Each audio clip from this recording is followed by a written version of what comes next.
Minha formação é tecnologia, eu sou formada pela Universidade Federal do Espírito Santo, tenho um MBA em gerenciamento de projetos, sou analista tributária desde 2013, é a minha primeira experiência no serviço público e, diga-se de passagem, me encontrei no serviço público.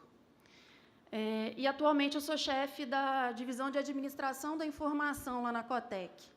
O que isso significa, né? Está sob a minha responsabilidade toda a parte da modelagem de dados, bancos de dados da Receita, a parte toda do Business Intelligence, né? O BI, o DW, toda a parte de convênios, compartilhamento de dados, mapeamento de processos de TI e, atualmente, também cuido de um projeto estratégico para a Receita, que é o projeto de computação cognitiva, que eu vou ter a oportunidade de falar aqui para vocês também. E um motivo de muito orgulho para mim é que, com menos de 5 anos de Receita, no final de 2017, eu fui agraciada com a medalha Noel Winkler. E eu fico muito feliz por esse reconhecimento dos colegas. Obrigada. E aí a gente começa a nossa palestra refletindo um pouquinho. Será que alguém aqui consegue falar algum processo de trabalho da Receita que não dependa de tecnologia? Será que hoje alguma atividade não usa tecnologia na Receita? Eu acho um pouco difícil a gente conseguir listar, né? Ainda que possa não ter um sistema de informação, pode ser que tenha uma planilhinha, um sisteminha, né? Quando eu entrei na Receita, eu logo assumi a chefia de uma divisão na Cotec, que era a divisão de desenvolvimento interno. E todo mundo tinha o seu sisteminha para chamar de seu. Então, com muita tranquilidade, eu digo que não existe processo de trabalho na Receita que não dependa de tecnologia em algum grau. Bom, então a gente pode concluir que tecnologia é um assunto importante para a Receita, né? Agora, a gente tem um paradigma a ser quebrado, já que o nosso tema aqui hoje é a inovação tecnológica. A gente, às vezes, tem um pensamento errado que automatizar o que a gente faz hoje é inovação tecnológica. Isso eu poderia dizer que está errado. Isso é um paradigma que nós precisamos mudar, porque inovação tecnológica é muito mais do que isso. É você mudar a forma como você trabalha por meio da tecnologia. E isso a gente pode chamar de inovação tecnológica. E esse é o grande desafio que a gente tem hoje. E é um desafio que não está só lá na coordenação de tecnologia, onde eu trabalho. É um desafio que está na mão de todos nós.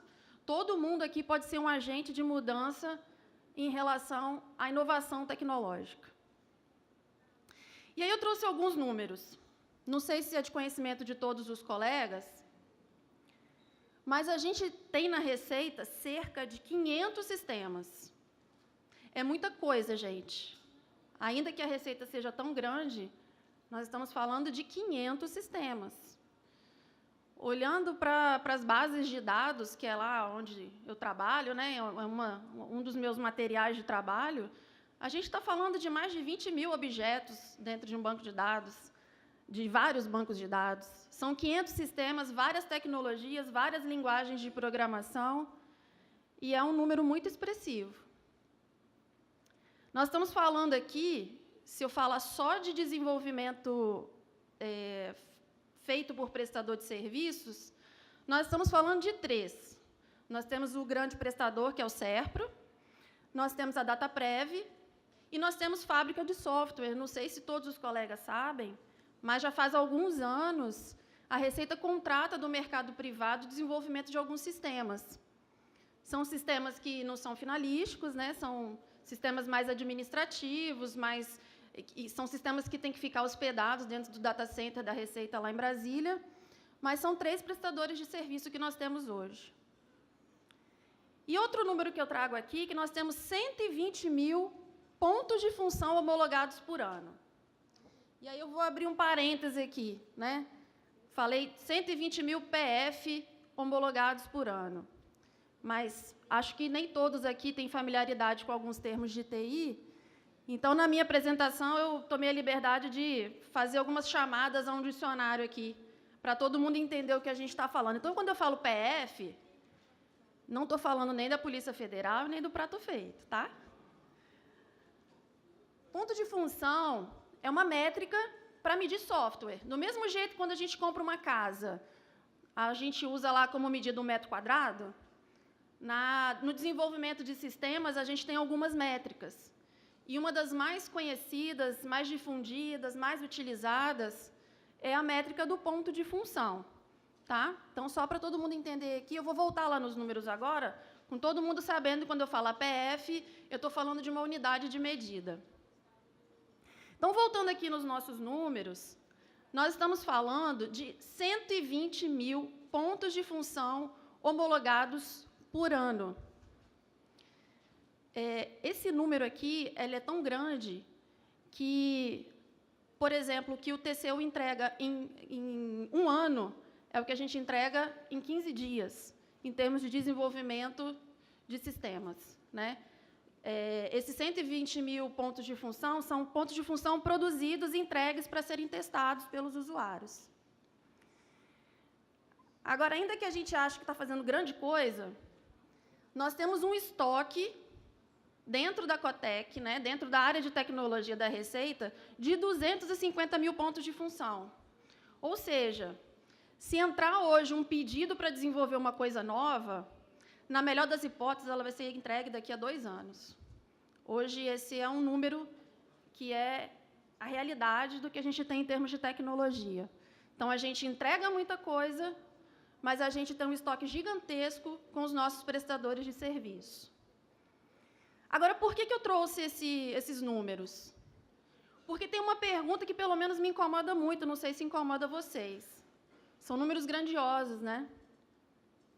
Mas quanto disso se reflete em inovação tecnológica para a Receita?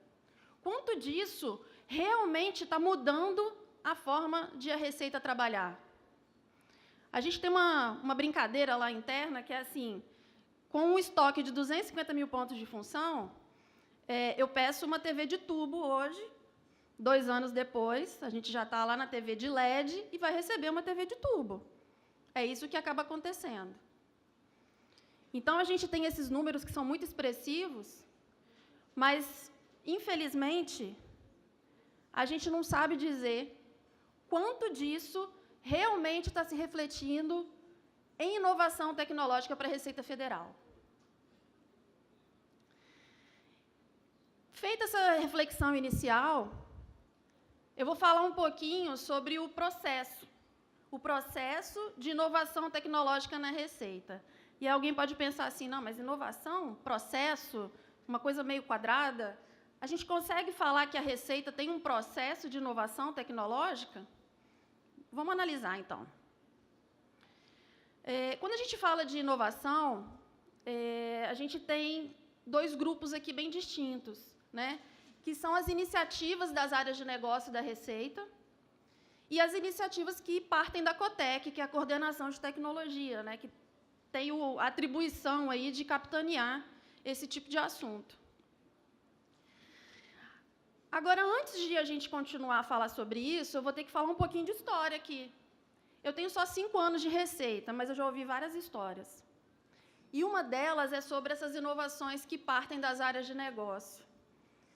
E aí não foi por acaso que eu trouxe essa imagem de um dragão e um príncipe brigando, uma luta. Por quê? Os colegas que têm um pouquinho mais de tempo de casa, né, eu vejo aqui que tem alguns que já têm uma estrada percorrida aí, eu acabei de chegar, né? A gente sabe que inovações que partissem de fora da Cotec foram fortemente coibidas, né? Nós temos colegas que sofreram PAD, que foram muito perseguidos dentro da Receita por conta de iniciativas de querer fazer diferente algumas coisas. E isso gerou alguns traumas, né? A gente sabe, e algumas mágoas. Eu que cheguei depois, não tinha nada a ver com isso. Às vezes converso com alguns colegas que não estão na Cotec e que são geniais, que podem fazer a diferença, e as pessoas têm medo. Fala assim, não, mas eu já sofri no passado, eu já soube de colegas que foram perseguidos aqui porque estavam tomando as iniciativas de fazer coisas diferentes. Isso é uma coisa que é muito difícil mudar, mas a gente está tentando, né, mudar a mentalidade. E aí, o que aconteceu? A Receita, então, teve um período em que as pessoas não podiam propor inovações tecnológicas. Depois, quando eu cheguei, em 2013, eu já encontrei um cenário um pouquinho mais flexível, mas, para mim, era um pouquinho estranho. Né? Eu vim da iniciativa privada, já vim com alguma bagagem, né? E, quando eu vi as normas que a gente tinha lá para se fazer desenvolvimento interno, para se propor inovação, eu realmente me assustei um pouco. Porque, assim, não era mais proibido, mas era tão difícil que a gente pensava assim, acho que é melhor deixar como está. É tão difícil cumprir todas essas regras que estão aqui estabelecidas. Mas isso mudou, né? E a história mostrou algumas coisas, algumas lições para a gente. A primeira delas é que inovação tecnológica não pode ser exclusividade da área de tecnologia. E se a gente lê alguns artigos, tá, tem um monte na internet, né? O apelido, até às vezes, não é nem muito bonitinho, é a Shadow IT, né? Em qualquer grande organização, quando a área de tecnologia ela se propõe a ser a única e exclusiva fonte de inovações tecnológicas e atender a todas as necessidades, isso não acaba bem. E na Receita não é diferente. Inovação não pode ser exclusividade da Cotec. Como eu falei, logo que entrei na Receita, eu assumi uma chefia de uma outra divisão, que era a divisão de desenvolvimento interno. E uma das primeiras coisas que eu fiz foi visitar algumas regiões e tentar entender por que as pessoas faziam desenvolvimento interno, por que elas queriam fazer inovações fora da Cotec. E isso ficou muito claro para mim. Existem muitos colegas de TI que estão fora da Cotec. Esse foi um dos diagnósticos. Que bom, né? Que tem gente que está vendo as dores dos colegas lá na ponta, está vendo o quanto que alguns sistemas poderiam ser melhorados, quanto que não está atendendo. E é bom que a gente tenha colegas que são de TI que não estejam na Cotec. Eu acho isso muito enriquecedor. E a gente tem verdadeiros talentos da área de tecnologia que não estão na Cotec. Agora, uma coisa também que eu aprendi nesses anos que eu estou na Receita é que, quando existe uma parceria visando inovação entre as áreas e a Cotec, todo mundo sai ganhando, é a própria Receita que ganha. A gente tem alguns casos aí que por exemplo, eu me orgulho hoje de ser amiga dos colegas que desenvolveram o Contágio, que desenvolve o Contágio, os colegas que desenvolvem o CISAM e outros sistemas que a gente tem na Receita, esses aí são dois bem famosos.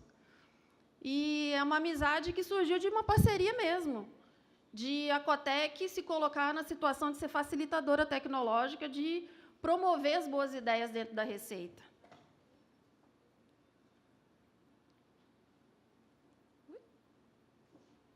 Acho que saiu daí. Agora, a Cotec tem um dever dentro da Receita, e quando o assunto é inovação tecnológica, a gente tem uma balança que a gente precisa zelar, né, enquanto coordenação de tecnologia. Né? Por que essas parcerias funcionam? Porque a gente tem começado a tratar com transparência esse tipo de preocupação. E que preocupações são essas? É a continuidade daquilo que surge de boas ideias.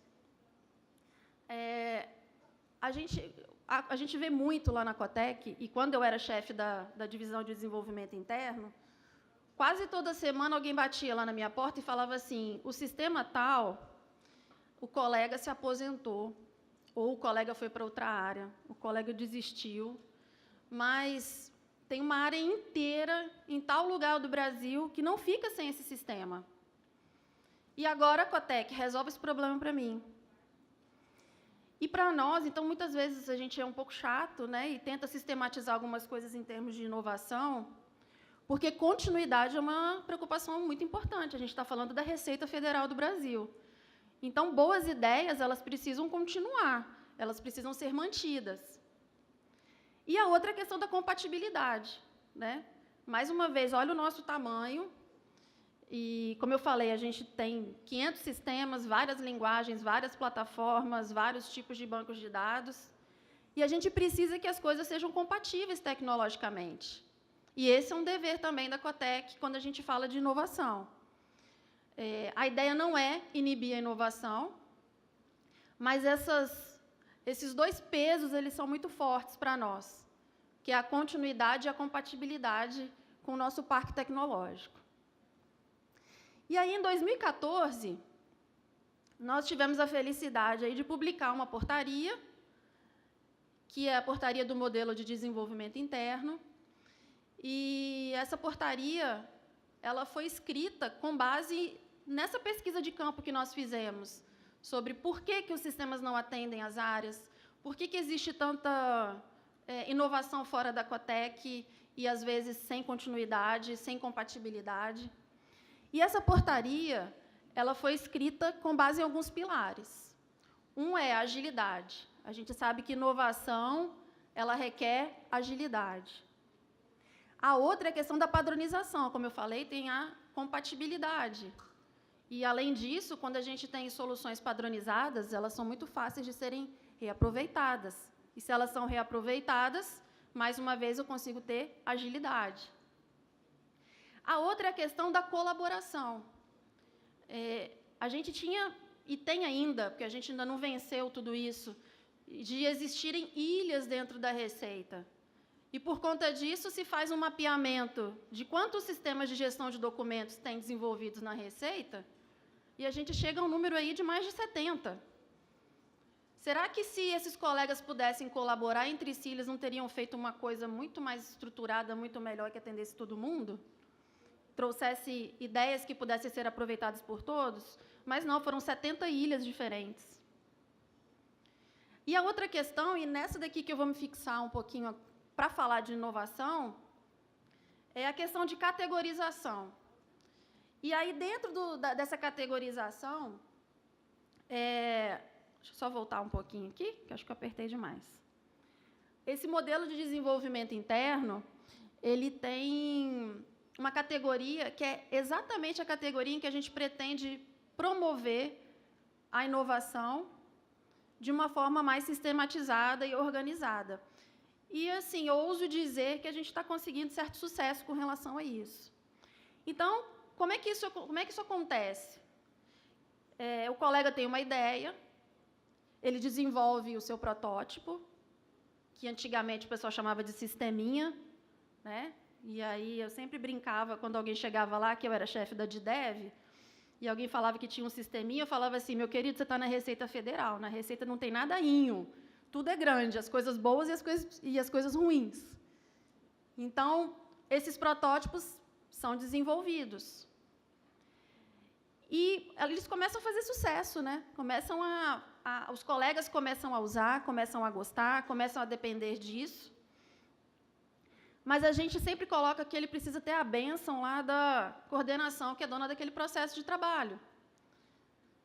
E aí, o que a gente pede apenas é que a pessoa que teve a boa ideia, ela consiga vender essa ideia para uma coordenação. A coordenação que é dona do processo de trabalho. E aí podem acontecer 3 coisas com esse protótipo. Na verdade, 4, né? Ele pode ser jogado fora. Isso acontece também. Ainda que seja uma ideia brilhante, mas ela pode não ser viável. O que pode acontecer? Essa ideia ela pode virar um novo sistema desenvolvido dentro de casa, bastando que a coordenação patrocine uma equipe, que hoje é o caso que nós temos com o SA3, com o Contágio, com o CISAM. Nós temos equipes formalmente estruturadas para manterem esses sistemas. Agora, pode acontecer que esse protótipo que o colega desenvolveu, né, essa inovação que ele quis trazer, ele se torne apenas uma funcionalidade dentro de um sistema que a Receita já tem. Ele está fazendo uma alteração num sistema que já existe. Ou então, ele pode ser um sistema totalmente novo, desenvolvido por um prestador de serviço, seja SERP, DataPrev ou a fábrica de software. Lembrando aqui, a nossa preocupação, continuidade e compatibilidade. E aí, dentro desses pilares do modelo de desenvolvimento interno, a gente desenvolveu a comunidade do desenvolvimento interno, que ela hoje é suportada por uma plataforma chamada GitLab, que está instalada no data center da Receita em Brasília. E ela é um repositório, então, assim, os códigos-fontes, os arquivos, tudo que diz respeito àquele projeto está armazenado lá. Nós temos dados dessa comunidade. É uma plataforma de colaboração e comunicação, então a ideia é reduzir a distância entre essas ilhas de inovação que a gente tem na Receita. E isso está sob gestão da Cotec. É responsabilidade nossa manter essa comunidade. Então, até aqui, eu falei das inovações tecnológicas que são de iniciativa das áreas usuárias. Né? Como que a gente tenta coordenar tudo isso? É um mar de rosas, gente? Não, não é. São muitos desafios que a gente tem. Como eu falei, tem muitas mágoas do passado, mas é um processo em que a gente tem evoluído cada vez mais. E as iniciativas que partem da Cotec? Primeiro, também eu gostaria de dizer que a gente tem algumas fontes, né? Como é que a Cotec traz inovações tecnológicas? A gente olha muito para o mercado de TI. Não sei se todo mundo sabe, mas, assim, nós somos muito procurados por várias empresas de mercado.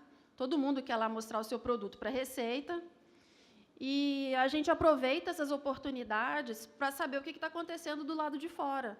Muitas vezes a gente não tem condições de fazer treinamentos, de se capacitar, de se informar, de participar de todos os eventos possíveis. E uma forma que a gente encontrou de conhecer algumas coisas que estão acontecendo no mundo de TI é receber empresas que trazem os seus produtos, as suas soluções, as suas novas tecnologias. Isso normalmente funciona como? A empresa entra em contato com o gabinete da Cotec, fala por alto o que ela faz, o que ela está pretendendo apresentar, e aí os chefes das divisões que estão relacionados a esse assunto, eles são convidados a participar de uma reunião para a gente saber o que é. Sai muita coisa boa, às vezes vem muita coisa que não interessa, ou porque a gente já usa, ou porque é um assunto que interessaria muito mais aos prestadores de serviço do que diretamente à Cotec, mas a gente tem algumas experiências que são interessantes. A outra questão são os eventos, né? Os eventos de tecnologia. E um caso que eu vou trazer hoje para vocês, que é a computação cognitiva, que eu vou falar um pouquinho mais para o final, é uma situação dessa. Né? Nós recebemos um convite para participar de um evento, fomos lá e vimos que tinha um campo imenso para a gente fazer um trabalho muito legal dentro da Receita. Então, a Cotec também tem se preocupado em participar de eventos relacionados à tecnologia, sejam eles promovidos por empresas privadas ou eventos públicos. Né? E a gente também tem um contrato com o Gartner, que é uma consultoria especializada na área de TI. Né? Eles são autoridade no mundo, né? Nas tendências de tecnologia. E é um trabalho também que é muito importante hoje para nós. Na minha área, especificamente, hoje a gente está fazendo um trabalho muito individualizado com o Gartner, tentando trazer as últimas tendências de mercado para dentro da Receita, na parte de análise de dados, de inteligência artificial. E é algo também que nos ajuda muito a ver para onde que o mundo de tecnologia está indo. Né? Vários órgãos têm esse tipo de contrato com essa consultoria, e é uma troca muito legal, porque, por meio até desse contrato, você consegue ter contato com outras áreas de TI, de outros órgãos ou de outras empresas, e ver o que está sendo feito, ver o que pode aproveitar, compartilhar também o conhecimento. Então, isso também é uma fonte muito grande para nós, para pensarmos em inovações dentro da Receita.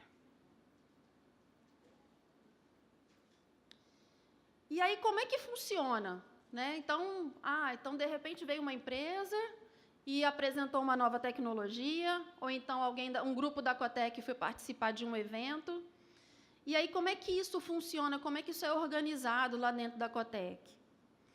Primeiro, é identificada essa oportunidade. Olha, tem potencial, acho que isso aqui vai ser uma coisa boa para a Receita, a gente vai conseguir atender tais e tais necessidades.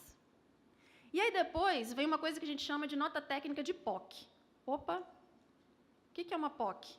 Né? Esse pessoal da TI gosta de inventar nome, né? E aí, o que é uma POC? É uma prova de conceito. Né? É um termo que a gente usa e ele tem alguns objetivos. Um é avaliar a nova tecnologia. Vamos ver se esse trem é bom mesmo, né? Como diz os mineiros. Vamos ver se essa tecnologia realmente faz o que está se falando que vai fazer. Vamos avaliar se isso aqui é compatível. Eu não falei que a gente tem preocupação com a compatibilidade? Isso está compatível com o nosso ambiente tecnológico? Isso aqui está de acordo com as políticas da Receita, seja de desenvolvimento, seja política de segurança? Isso aqui está aderente? Né? Isso aqui não vai expor a Receita a nenhum risco de segurança da informação? Tudo isso a gente avalia quando está olhando uma nova tecnologia. Tem outra questão também, viabilidade de contratação. Às vezes pode estar acontecendo uma coisa maravilhosa, sei lá, computação quântica. Né? O último evento, eu fui no evento da IBM há alguns meses, e aí eles estavam já falando de computador quântico. Ah, vamos trazer esse negócio para a Receita, mas espera aí, quanto isso vai custar? Qual a viabilidade disso? Quanto isso vai trazer de retorno? A gente precisa disso? Então, uma prova de conceito é para a gente avaliar também a viabilidade de uma futura contratação. E um fator importantíssimo é a participação das áreas usuárias. Uma coisa que a gente tem tentado mudar lá dentro da Cotec, e que não é fácil, tá? É mudar aquele pensamento de achar que a área de TI sabe o que o usuário precisa. Não, quem sabe o que o usuário precisa, o que as áreas precisam, o que os colegas estão precisando, quem conhece as dores são os próprios colegas. Então, não adianta eu chegar aqui e querer oferecer alguma coisa, a pessoa não está precisando. Não é? A pior coisa que tem é quando alguém liga para a gente do telemarketing e oferece uma coisa que eu não quero. E eu tenho que ficar explicando por que eu não quero, aquilo não me atende. Então, às vezes, a gente acaba fazendo esse papel de achar que a gente sabe o que os usuários, o que as áreas da Receita, que os processos de trabalho estão precisando em termos de tecnologia. E um ponto que a gente sempre tem batido lá é a participação do usuário é fundamental. Não pode ser a coordenação de tecnologia que vai dizer que se uma tecnologia é boa ou ruim. Tem que ter alguém que diga assim, eu estou precisando disso, isso vai resolver o meu problema. Então, voltando aqui, agora que todo mundo sabe que é uma POC, então a gente identifica a oportunidade, é feita uma nota técnica de POC. E o que tem nessa nota técnica? Ela diz o que a gente vai testar, ela diz quem são as pessoas que vão participar, quem vai conduzir. Isso é importante, porque a gente conhece os nossos colegas, filho bonito, todo mundo quer ser o pai, e às vezes tem um colega lá que está ralando para fazer um projeto desse dar certo, chega outro e fala assim, nossa, mas eu já pensei nisso há 3 anos, isso é ideia minha. Eu que vou fazer isso daqui, eu vou inscrever lá no Prêmio de Criatividade e Inovação, porque eu pensei nisso há 2 anos. A gente sabe que acontece isso. Então, aqui é meio que para marcar o território, falar assim, ó, a gente vai testar isso, quem está pegando aqui para desbravar esse território é tal colega, tal equipe vai fazer parte, a gente espera avaliar tais requisitos, e no final disso tem que ser produzido. Aí, então, é executada a prova de conceito, né? Então, os testes são realmente executados. No final disso, tem um relatório dessa prova de conceito. E esse colega que é responsável por esse trabalho aqui, de fazer essa prova de conceito, ele vai assinar um relatório e vai dizer, olha, a gente obteve tais e tais resultados, a gente entende que dá para aplicar em tais áreas, foi assim, aconteceu isso, a gente acha que tem que ajustar tal coisa, enfim, vai relatar tudo o que aconteceu naquela prova de conceito. E aí, considerando que a avaliação da área de tecnologia e dos usuários foi positiva, parte-se para uma contratação. Aí, essa contratação pode ser uma licitação direta feita pela Receita, e o que é mais comum é contratar via prestador de serviços. Isso virá um novo item no contrato que já está vigente, seja com o SERPRO ou DataPrev. Tá? Normalmente funciona assim. E uma vez contratado o serviço, se parte para a implantação.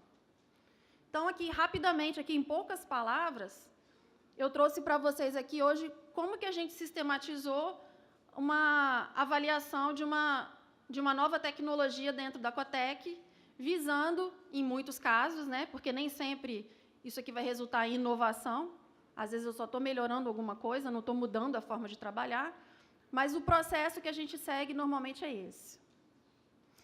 E aí eu trouxe 2 casos aqui para falar com vocês. 2 projetos que são projetos inovadores, que estão mudando a forma de nós trabalharmos, e trouxe os 2 que, por uma felicidade, estão ligados lá à equipe em que eu estou trabalhando. Então, tem toda uma equipe lá na Cotec, da qual eu faço parte, e nós estamos conduzindo esses 2 projetos. Existem outras iniciativas, mas até por uma questão de tempo, eu trouxe esses 2 aqui, e até porque eles têm sido... Eles estão em evidência, de certa forma, dentro da casa, né? O primeiro deles é o Receita Data. Deixa eu só ver aqui como é que está a popularidade do Receita Data. Quantos aqui já ouviram falar do Data Lake da Receita? Estamos precisando divulgar mais, né? Então, eu vou falar um pouquinho sobre o projeto. Bom, primeiro eu queria mostrar para vocês esse gráfico aqui. Ele é um gráfico que ele fala da expectativa de crescimento dos dados da Receita dentro de um ambiente analítico. Quando eu falo ambiente analítico, gente, até pouco tempo a gente tinha simplesmente o nosso DW, né, o Data Warehouse.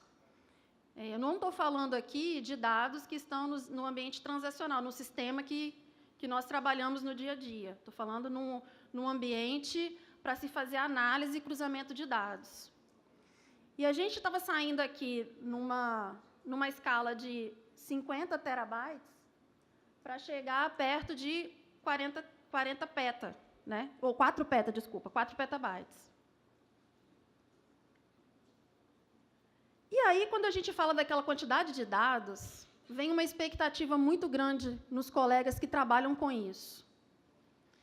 Fica todo mundo muito feliz e fala, meu Deus, quanto dado, né? A Receita é uma organização orientada a dados. Isso é uma outra coisa que eu não tenho a menor dúvida, né? Os dados da Receita são muito cobiçados, e posso falar isso, e a minha colega Dardiele pode confirmar, porque ela trabalha com isso.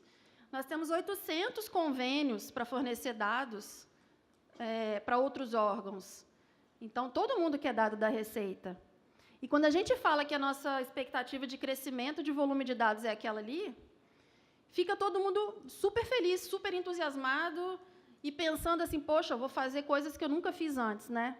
Mas aí, até pouco tempo, essa expectativa, ela se refletia em outra realidade. O acesso aos dados da Receita, pelos próprios colegas da casa, era muito difícil. Difícil por vários aspectos, né? Primeiro, por questão de... O nosso ambiente, como eu falei, a gente só tinha o DW, com as suas limitações. Eu nem vou pedir para levantar a mão quem já passou raiva com DW, porque eu não quero passar vergonha. Baixa essa mão aí, colega. Por favor. A gente tinha o DW, o DW ele tem o seu propósito, e a gente estava usando ele para fazer um monte de coisas que não eram para se fazer dentro de DW, mas era o que tinha em casa, é aquele famoso é o que tem para hoje, né? Então, a gente tentava fazer alguns milagres com o DW. Sofremos aí por alguns anos. Tem 2 anos que sou chefe da DISAD, cheguei no auge da crise aí do DW, em que ele dava problema um dia sim, outro também, porque o SERPRO não tinha dinheiro para investir em infraestrutura, a gente não conseguia fazer nenhum tipo de investimento. Conseguimos isso daí há pouco tempo, para dar um refresco no ambiente do DW.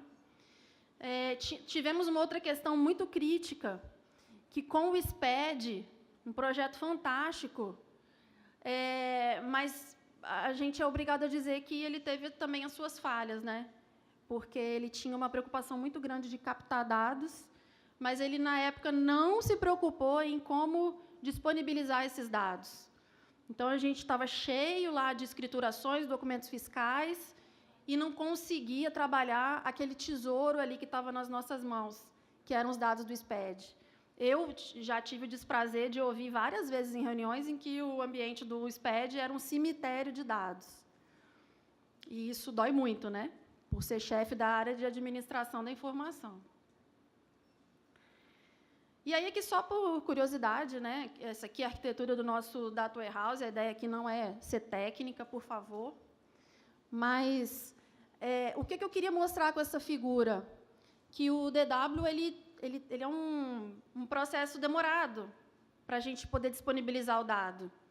Eu tenho todo um trabalho de extração. Deixa eu ver se eu uso o apontador. Né? Opa. Perdão, gente.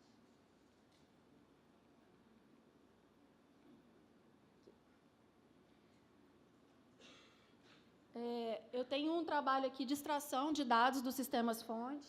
Eu tenho todo um trabalho de transformação, de limpeza desse dado, de padronizar.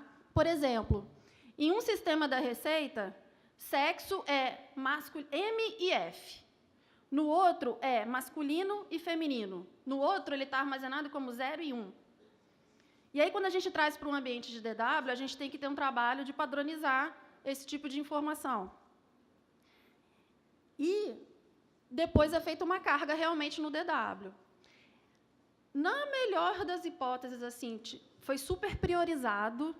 Isso aqui vai ficar pronto em 6 meses.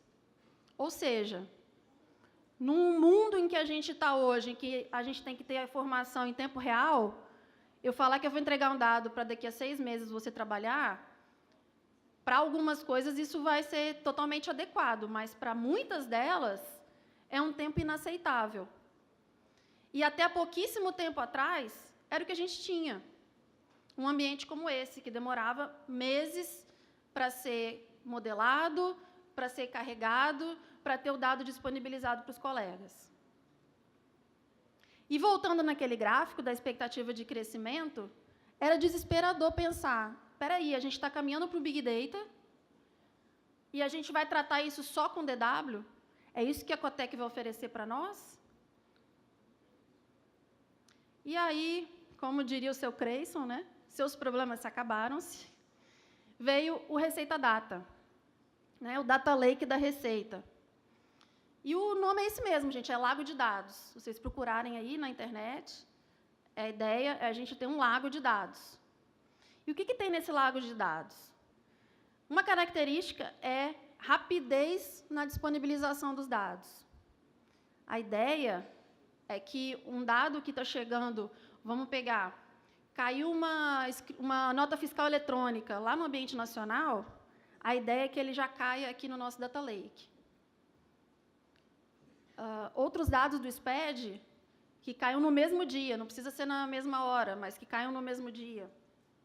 Então, eu estou falando aqui de uma disponibilização de dados muito rápida para casa. Tá, mas e aí, qual é a pegadinha desse negócio aí? Por que lá no DW demora 6 meses, você está me entregando um dado aqui quase que em tempo real? Porque lá no DW, eu estou te entregando um dado limpinho, bonitinho, modelado, você vai tirar o seu relatório. Aqui, eu estou falando de dado bruto. Do jeito que ele chegou, você vai ter que se virar para trabalhar. Ou seja, eu não estou falando que isso aqui é para todo mundo.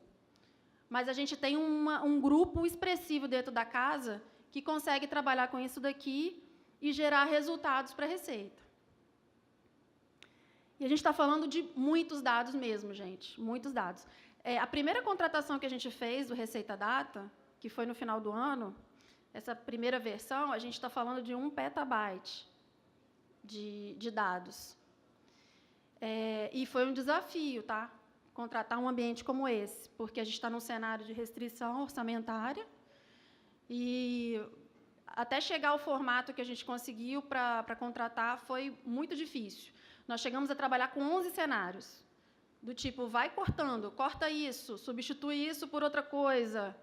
Não foi fácil.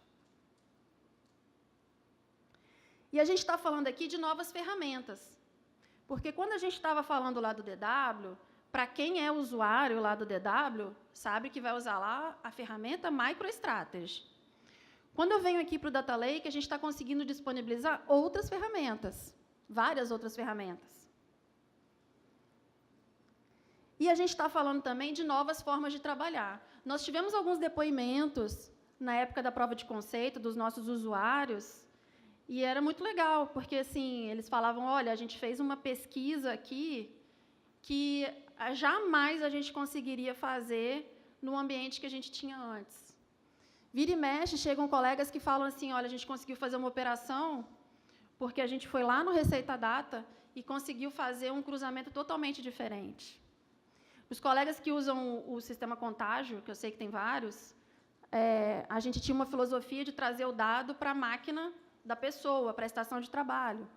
Por conta disso, chegavam várias solicitações lá na Cotec falando, olha, essas máquinas que a Receita tem não prestam porque não dá para rodar alguns cruzamentos com contágio. Hoje a gente mudou a forma de trabalhar, a gente levou o contágio para dentro do Receita Data e hoje ele roda lá. Boa parte dele está rodando lá, né? Não tudo ainda, mas muita coisa já está rodando lá. Então, a gente está falando de novas formas de trabalhar, de mudar. E aí que também, mostrando o desenho, né? De uma forma resumida, a gente continua tendo o DW. Inclusive, ele tem uma réplica dele lá dentro do Receita Data. Mas hoje, qual é a nossa preocupação? Recebe o dado dos sistemas fonte. Enquanto ele está sendo limpo, trabalhado, preparado para um usuário do DW, a ideia é que ele já caia bruto dentro do Data Lake e já as pessoas consigam começar a trabalhar com ele. Essa que é a nossa ideia. E aqui eu trouxe, como eu falei, eu tive alguns depoimentos de colegas que estavam usando. Isso aqui é num ambiente que era o da prova de conceito. Na prova de conceito, a gente sempre trabalha com ambientes menores, reduzidos, são poucas máquinas, é uma infraestrutura muito reduzida. Mas, ainda assim, a gente conseguiu um número assim, muito, muito expressivo. Isso aqui é uma tabela feita pelos colegas da COPEI, com o nome de consultas que eles faziam antes e que eles fizeram na prova de conceito. Tem uma aqui em vermelhinho, que eu destaquei, que ela demorava cerca de 8 horas para ser executada, e ela mudou para 2 minutos. Então, a gente está falando de um ambiente com uma alta capacidade de processamento. E aí, indo naquela linha de nós fazermos uma reflexão sobre a inovação tecnológica na Receita, eu trago aqui para vocês uma figura que ela já vai desenhando aqui um pouco da nossa forma, da mudança que a gente precisa ter na forma de trabalhar. Quando a gente fala de ambiente analítico, essa figura aqui é do Gartner, tá, gente? E ela fala das capacidades analíticas. A primeira é a descritiva. Quando eu falo de ferramentas e capacidades descritivas, eu estou falando, basicamente, de um DW. Porque ele vai me dizer o que aconteceu. Aqui, essa parte em verdinho aqui, ela fala do esforço do raciocínio humano para trabalhar aquilo ali que ela viu numa ferramenta descritiva. Então, vocês vão vendo que, nessa figura aqui, o azul, à medida que a gente vai avançando nas capacidades analíticas, as ferramentas elas nos dão muito mais informação e a necessidade de raciocínio humano vai diminuindo.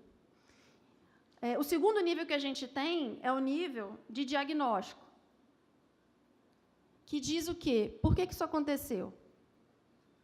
E aí, o raciocínio humano já diminui um pouco, né, para se chegar a uma decisão e uma ação em cima dessa decisão. Depois, a gente vem para a capacidade preditiva. Né? O que vai acontecer? O que eu consigo prever, olhando para os dados, que vai acontecer? Já diminui o meu raciocínio humano. E depois vem a capacidade de direcionamento, que é o que eu tenho que fazer? A máquina já vai dizer para mim o que eu tenho que fazer. E eu consigo ter uma decisão automática. Nessa decisão automática, eu posso interferir como ser humano, ou eu posso deixar acontecer. Seja lá o que Deus quiser. E a gente está caminhando para isso na Receita hoje. Né? Daqui para frente, eu vou falar um pouco mais sobre o outro projeto, que é o de computação cognitiva. Esse é um caminho que a gente está tomando. E, desde já, eu já coloco aqui para vocês irem pensando. E o nosso papel, qual vai ser nessa história toda? E aí, quando a gente começa a falar de Big Data, de Data Lake, de capacidades analíticas, surge uma figura muito importante, que se chama cientista de dados. No evento do Gartner do ano passado, falaram o seguinte: é a profissão mais sexy do momento. Então, gente, fica a dica, tá? O rapaz chega para a moça e fala que é cientista de dados, cara, tá bem, viu? Quem é esse cara? O cientista de dados, ele é um cara que saca matemática, ele conhece as regras de negócio, então ele sabe do negócio e da receita, e ele sabe sobre TI, sistemas de informação. É o cara, não é? Ele é o cara. E aí? Muda o perfil do servidor da Receita? Alguém que tem que saber de negócio, de estatística, matemática, de sistemas. Quando eu fui no evento do Gartner desse ano, já mudou um pouquinho, né? Então, eles falaram no ano passado, olha, o cientista de dados é o cara, é a profissão mais sexy do momento, mas esse ano eles já falaram assim, pensando bem, não pode ser um cara. Vamos falar de equipes multidisciplinares. Já tem um pouquinho de tempo, não foi esse ano que eles disseram isso, já do final do ano passado eles já começaram a mudar um pouco esse pensamento. Equipes multidisciplinares. Eu posso ter uma pessoa que conhece muito do negócio da Receita, mas ele não é um estatístico. Eu posso ter um estatístico. A Receita ela é muito privilegiada, né? Porque a gente tem pessoas das mais diversas formações profissionais. Então, conseguir montar equipes multidisciplinares nem é um desafio tão grande assim, imagino eu, recrutar as pessoas para trabalharem nesse tipo de coisa. E já tem algumas regiões que estão se organizando, laboratórios de inovação. Eu sei que a Terceira tem um laboratório. Os colegas já estão se organizando para começar a trabalhar com ciência de dados. Então, é uma outra reflexão aqui. A gente está mudando o perfil do servidor da Receita, quando a gente fala de trabalhar com dados, de que os dados são, eu diria que o maior ativo da Receita. Acho que é uma coisa importante para a gente pensar. E agora eu vou falar para vocês do projeto de computação cognitiva. O que é computação cognitiva? Eu trouxe algumas frases aqui, não vou ficar dando conceito, mas eu trouxe algumas frases aqui que nos remetem ao que seria a computação cognitiva. Quando eu falo de computação cognitiva, eu estou falando de processamento de linguagem natural, né, de você interagir de forma como se estivesse conversando com o computador. Eu estou falando de geração de hipóteses baseadas em evidências, uma máquina gerar hipóteses baseadas em evidências.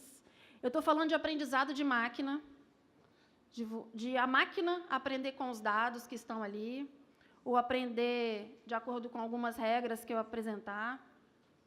E eu estou falando de grandes volumes de dados, principalmente dados não estruturados.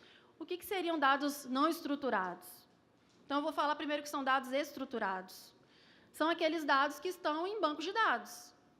Né? Os sistemas que a gente trabalha todos os dias, eles, no final das contas, são armazenados dentro de tabelas, dentro de bancos de dados. E o dado não estruturado? Dado não estruturado é um documento de texto, é um vídeo, é um áudio. A gente tem os dados que a gente chama também de semi-estruturados, que é um arquivo XML, que é o formato lá do SPED, por exemplo. E a gente está falando que tem processamento agora que consegue ler um texto e fazer coisas muito interessantes, ou então em cima de um áudio, ou em cima de um vídeo. E aí eu queria contar um pouquinho de história de novo aqui. Eu gosto de contar história.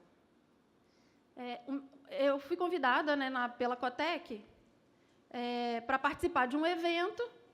Por acaso, esse evento foi de um fabricante, né, no caso aqui a IBM. Não estou fazendo propaganda para a IBM, não tenho nada com a IBM, viu?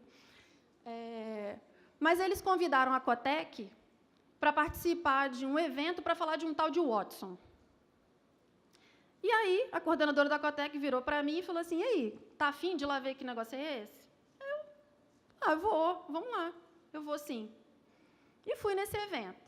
E aí começaram a me falar dessa tal de computação cognitiva.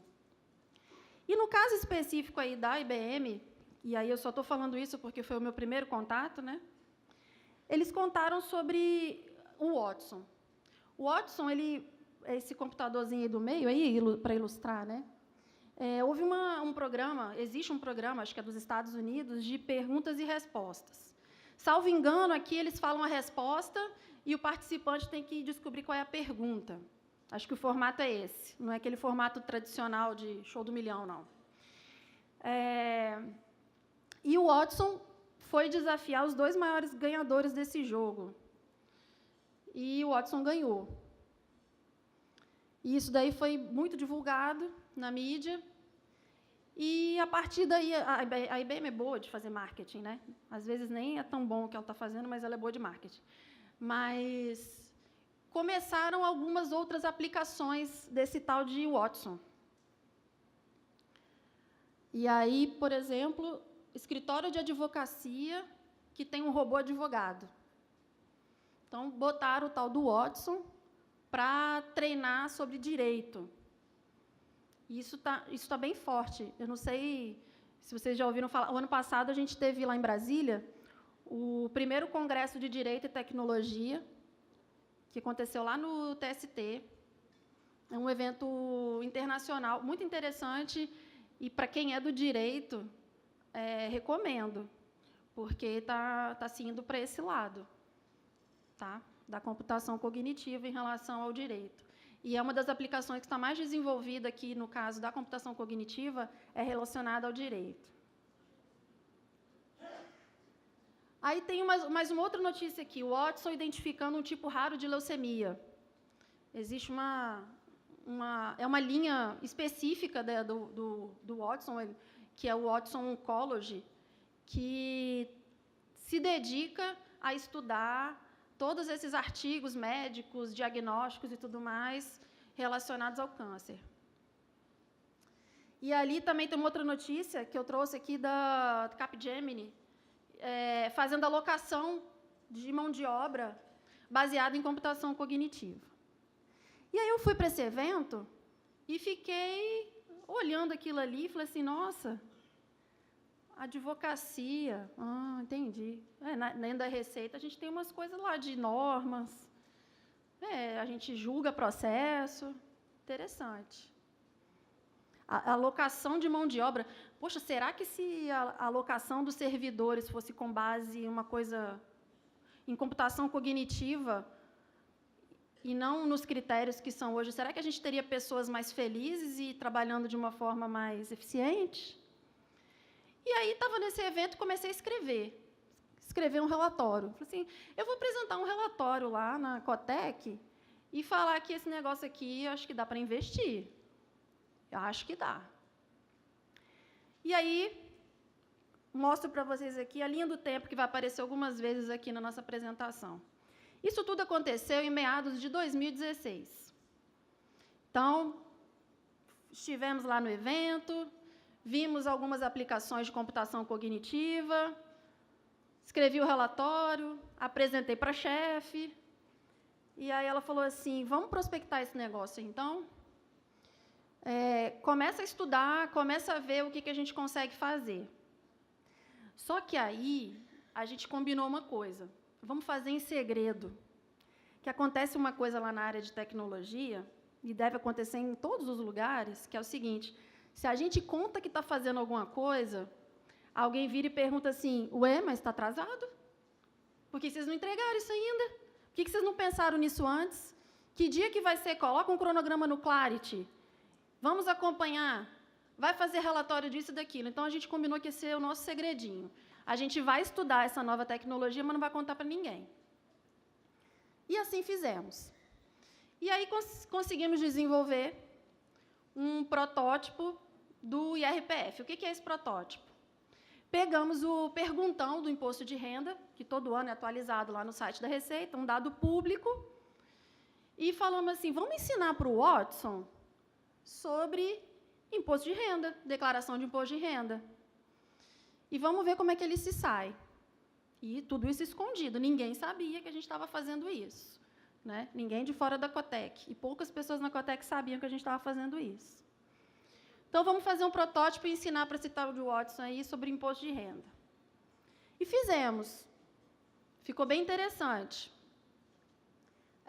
A empresa nos entregou lá, nesse desenvolvimento do protótipo, uma paginazinha na internet em que a gente poderia fazer em linguagem natural perguntas para o Watson sobre a declaração do imposto de renda daquele ano.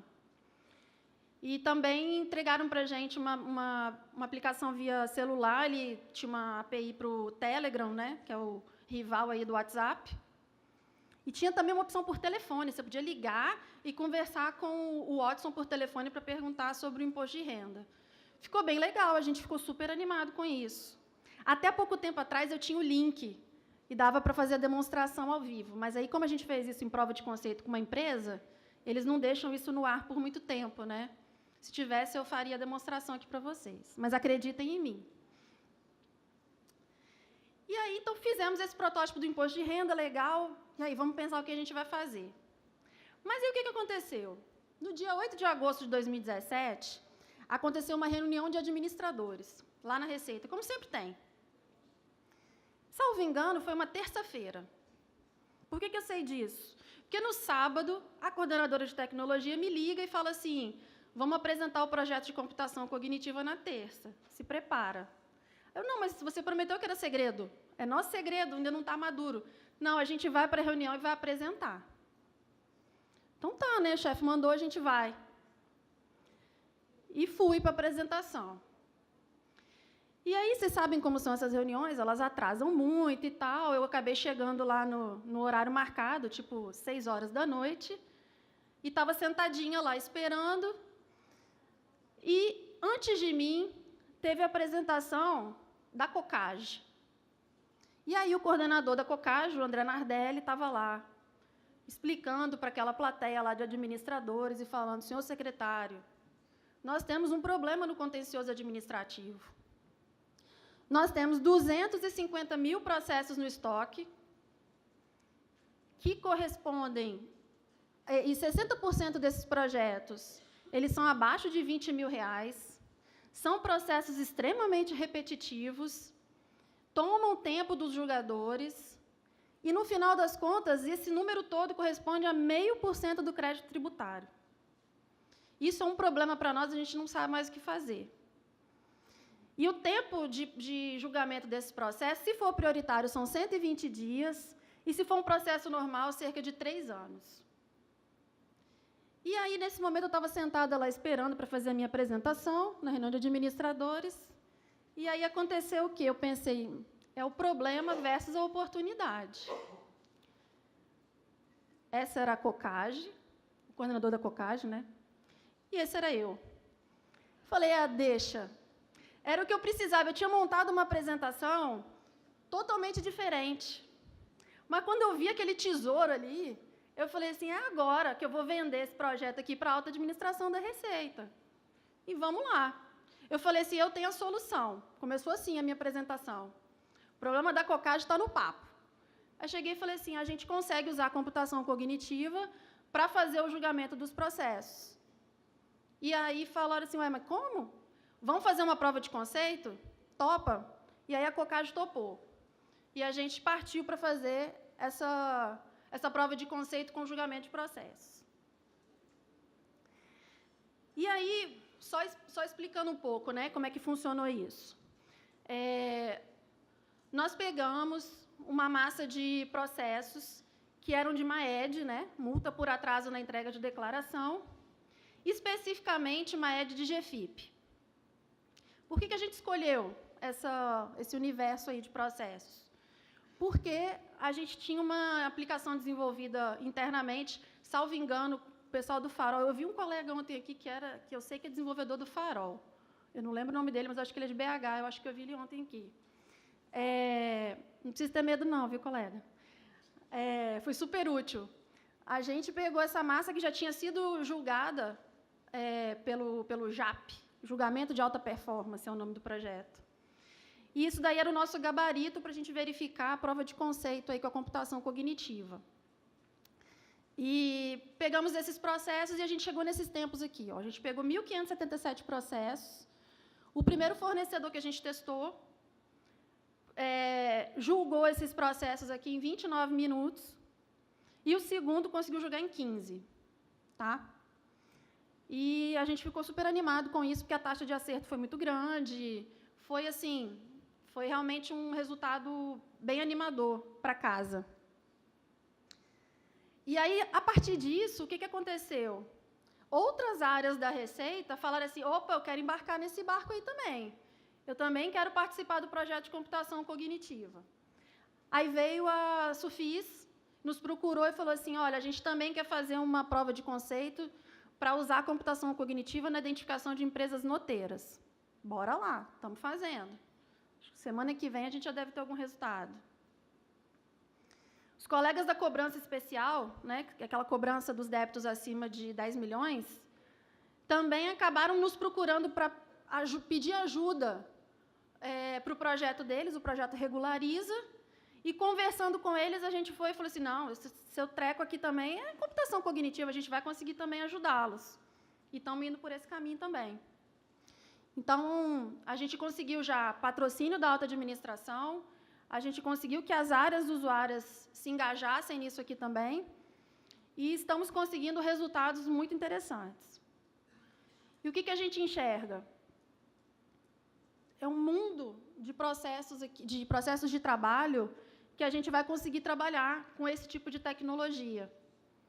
A gente enxerga um potencial muito grande. E aqui a gente está falando realmente de inovação tecnológica, porque vai mudar a forma de trabalhar na Receita.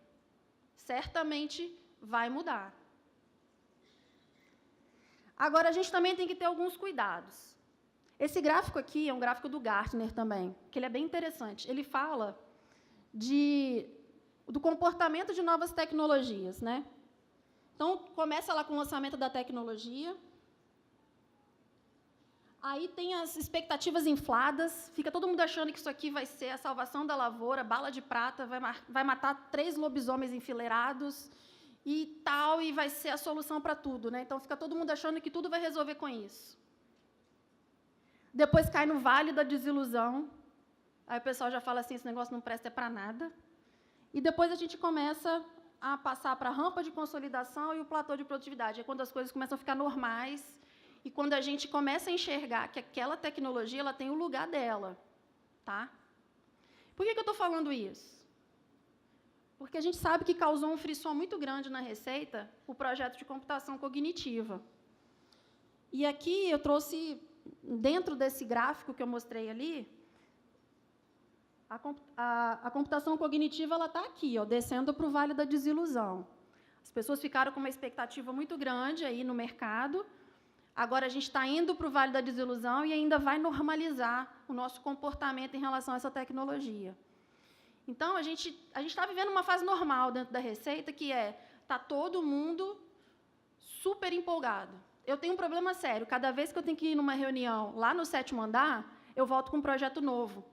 Eu estou começando a não ir mais nas reuniões, comitê de tecnologia, reunião de projetos, porque todo mundo viu que esse negócio aqui vai ser legal, que vai mudar, que vai revolucionar, todo mundo quer embarcar. Mas a gente tem que ter muito cuidado, porque isso aqui não vai ser a solução para tudo, a gente tem consciência disso. E aí é papel nosso, lá na área de TI também, administrar esse tipo de expectativa. Agora, a gente percebe que a reação de muitos colegas, enquanto tem gente muito empolgada, tem gente com muito medo. Muito, muito medo. Nossa, o projeto de computação cognitiva, quando ele começou, um pouquinho depois, o meu coordenador ele foi para o CARF. E aí, a gente combinou que eu ia tocar o projeto da Receita e ele ia tocar o projeto do CARF. E lá, ele teve um problema sério, que as pessoas ficaram com tanto medo que ele não conseguiu avançar na velocidade que a gente avançou na Receita por conta do medo. E no evento desse ano do Gartner, que teve uma linha inteira sobre essa parte de computação cognitiva, eu ouvi essa frase e eu achei ela muito representativa. Você só vai ser substituído por um robô se você agir como robô. O que significa isso? O colega que vai ter medo desse tipo de tecnologia é o colega que está fazendo atividade repetitiva. E isso hoje não cabe mais nem lá no mercado e nem na receita. A gente tem que mudar isso. Nós não podemos ter atividades que são atividades repetitivas, que não são atividades intelectuais. Então, se a pessoa está com medo de ser substituída por um robô, ela tem que pensar se o que ela está fazendo é ela que está no lugar errado. O robô era para estar no lugar dela. A máquina era para estar fazendo aquela atividade repetitiva. Nós temos que fazer atividades mais nobres. Então, essa frase aqui me marcou muito. Porque se tem alguém com medo de novas tecnologias, como é o caso da computação cognitiva, da inteligência artificial, toda essa família de coisas aí em que a máquina vai substituir o homem em algumas coisas, então a gente tem que pensar se não é a gente que está no lugar errado, e não a máquina que está invadindo o nosso espaço. E aí, vendo esse comportamento em alguns colegas, eu já fiz essa palestra sobre a computação cognitiva algumas vezes na Receita, para públicos diferentes, eu sempre peço para as pessoas pensarem de uma outra forma. Ao invés de pensar na inteligência artificial, né, que é uma coisa que nos remete realmente à substituição, vamos pensar na inteligência aumentada, que é diferente. A gente está ampliando a nossa capacidade de produzir, de entregar, de fazer diferente, e está deixando a máquina fazer o que é repetitivo, e está conseguindo se dedicar a atividades bem mais nobres. E agora eu entro numa fase, a gente está entrando para a parte final aqui da apresentação. Como que a inovação tecnológica da Receita nos afeta de forma geral? E eu trouxe algumas reflexões aqui. Primeiro, eu queria falar de um reflexo positivo, porque, dentre outros fatores, o que tem hoje levado a TI da Receita a ser reconhecida fora da Receita, no meio dos outros órgãos, é, por exemplo, um indicador como o IGOV-TI. Não sei se todo mundo já ouviu falar, mas é um indicador que o TCU mede a maturidade dos órgãos na área de tecnologia. E esse gráfico aqui, ele mostra o índice em relação ao orçamento de TI. O orçamento de TI da Receita é muito grande, na casa de R$ 1 bilhão, né? Não sei se todo mundo sabe. Nosso orçamento é muito alto, e essa parte colorida aí está relacionada ao risco do órgão. Então, a Receita nunca vai ser verdinho nem azulzinho, porque o nosso orçamento sempre é acima de R$ 1 bilhão. Mas a gente conseguiu resultados nos últimos anos que a gente só melhora na avaliação do TCU. A última avaliação foi a de 2016, e a gente está no top 10 da esplanada, né, entre os órgãos que foram avaliados. Quando eu peguei aqui esse gráfico, porque eu não tive tempo de atualizar, mas já em 2014 nós éramos os primeiros do Poder Executivo na área de TI. Eu acredito que a gente tenha se mantido já aqui. A nossa nota só aumenta.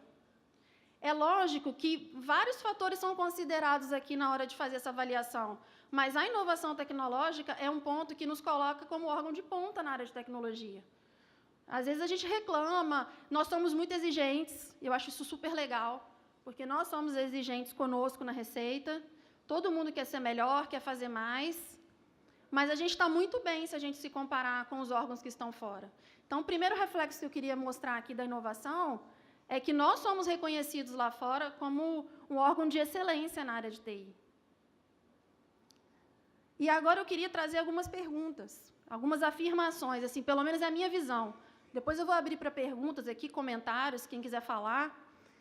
Mas a primeira coisa que eu coloco aqui é reflexo da inovação tecnológica, mudança na forma de trabalhar. E aí eu trago algumas perguntas para nós. A primeira delas é: os processos de trabalho da Receita favorecem mudanças? Será que os nossos processos, né, a gente teve aí uns últimos anos trabalhando com mapeamento de processo, de registrar o que se faz, mas esses processos que a gente trabalha hoje, eles favorecem a mudança? A cultura organizacional da nossa casa estimula mudanças? Nós estamos num ambiente, numa instituição em que as mudanças são bem-vindas? E os profissionais da Receita estão receptivos a mudanças? Nós, enquanto profissionais, Estamos querendo mudanças na nossa forma de trabalho? Como fazer uma boa gestão da mudança? Porque isso também é muito importante. Às vezes a gente sai fazendo coisas mais simples até. Às vezes a gente vai implantar um sistema novo e não se preocupa com os reflexos que um novo sistema vai ter dentro da casa, ou para o contribuinte, ou para a sociedade de forma geral, e depois sai correndo para consertar as coisas. Então, se eu estou falando que inovação tecnológica vai mudar a forma de trabalhar, tem alguém dentro da casa pensando em como vai ser o impacto dessa mudança dentro de casa?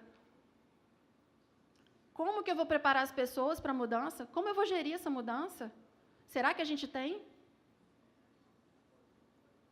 O outro ponto que eu trago aqui para os colegas. Algumas atividades, alguns processos de trabalho vão ser simplesmente extintos. E aí vem duas perguntas. Nós estamos preparados para esse desapego, de saber que uma coisa que eu fazia até ontem não existe mais, não é mais necessária? Nós somos humanos. Nós estamos preparados para esse tipo de coisa? A Receita está preparada para realocar esses servidores? Quer dizer, hoje, um processo de trabalho, uma atividade deixa de existir. A nossa casa está pronta para dizer, então, meu querido servidor, você fazia isso, você vai passar a fazer outra atividade. Será que a nossa casa está pronta para isso? Outro ponto. Necessidade de se investir em capacitação. Para a gente fazer bom uso dessa inovação tecnológica, de todas as mudanças que virão, a gente precisa investir em capacitação. E as perguntas? Os planos de capacitação que a Receita tem consideram as inovações tecnológicas? Ou será que a gente está se capacitando há anos da mesma forma, nas mesmas coisas, sem levar em consideração todas as mudanças que vêm de uma inovação tecnológica? Os nossos servidores estão realmente dispostos a se capacitarem? As pessoas querem voltar e estudar e aprender e se preparar para lidar com as inovações tecnológicas que vão vir? Isso também é um outro motivo para nós refletirmos. Muito importante, concurso. Mudança na seleção de novos servidores. Aí a pergunta é, os novos concursos deveriam mudar? A forma, as provas, as seleções, elas não têm que levar em consideração toda essa mudança que a Receita está passando? Nós vamos selecionar as pessoas da mesma forma que selecionávamos antes? Qual o perfil profissional que se espera de uma pessoa que está ingressando na Receita? No mínimo, tem que ser alguém que saiba trabalhar com dados, concorda? A gente falou aqui, a Receita depende dos seus dados. Será que isso não é um ponto importante de eu olhar nesse perfil? Será que eu não quero um perfil profissional de pessoas inovadoras, que estão abertas à inovação, que sejam agentes de mudança? Será que isso não deveria ser considerado na seleção de novos servidores? Então, esses são os 4 pontos que eu trago aqui para reflexão. Mudança na forma de trabalhar pela inovação tecnológica, atividades e processos de trabalho extintos pela inovação tecnológica, capacitação para lidar com a inovação tecnológica e a mudança na seleção de servidores por causa da inovação tecnológica. E aí, eu tenho mais 2 slides aqui para falar para vocês. Quando a gente fala de inovação tecnológica, a gente tem 2 comportamentos possíveis. Lutar contra, e eu não acho que seja a melhor alternativa, porque se a Receita não mudar, o mercado, o contribuinte, o mundo lá fora vai nos forçar a mudar. Ou entrar no barco. É todo mundo abraçar essa causa aqui e querer participar de alguma forma dessas mudanças que estão acontecendo. E para finalizar, existem 2 grupos na Receita. Todo mundo sabe que tem, não tem? 2 grupos na Receita. Sabe quais são os meus 2 grupos da Receita? O que faz poeira e o que come poeira. São só esses 2 grupos que existem na Receita. E nós aqui, que somos formadores de opinião, lideranças, quem está aqui tem um papel fundamental em fazer com que o grupo dos que fazem poeira seja maior do que os que comem poeira. É isso. Obrigada.